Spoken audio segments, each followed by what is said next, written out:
Hi everyone, really great job with your intimate apparel videos.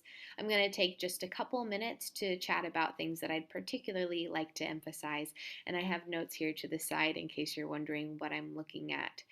So, in your lectures, you learned about the politics of representation of race in theater, particularly focusing on the idea of how theater engages with the idea of how we see ourselves and how others see us, these questions of identity.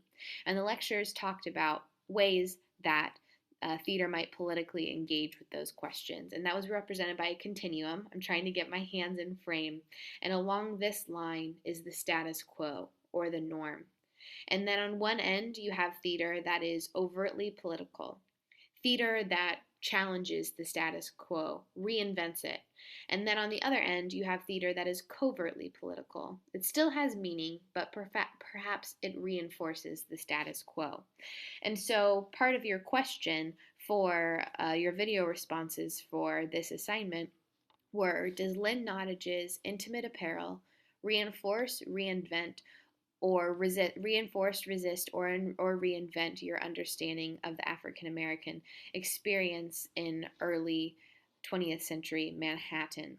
And part of that question was, how does the depiction of Esther speak to what Lynn Nottage's purpose for writing the play might be?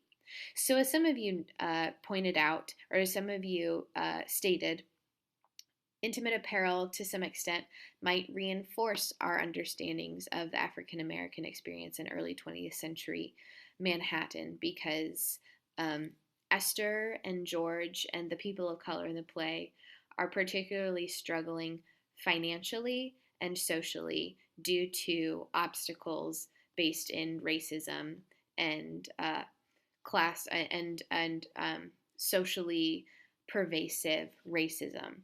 So, to some extent, that reinforces our ideas of what that time was like for people of color in early 20th century America.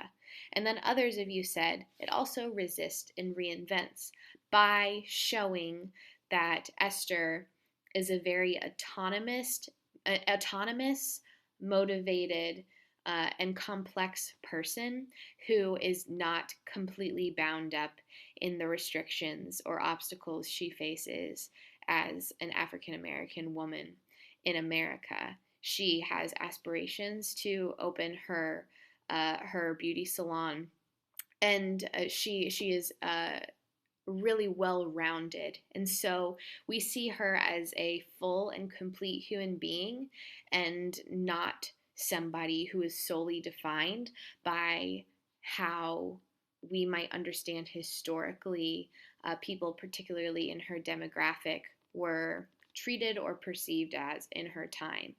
And part of how we can understand that is these moments in the play when Lynn Nottage takes basically a snapshot of the stage and then notes that that snapshot is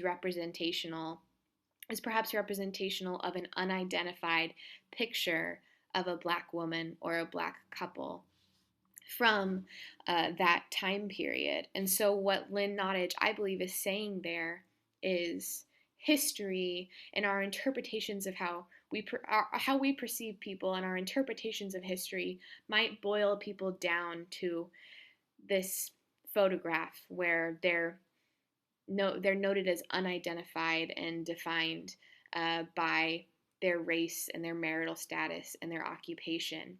But what Lynn Nottage shows us is the story behind that, the complexity behind that, the motivation, the emotion, the action behind all of that.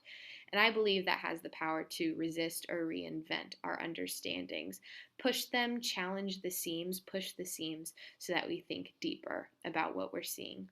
Overall, really great job. I'm really proud of you all.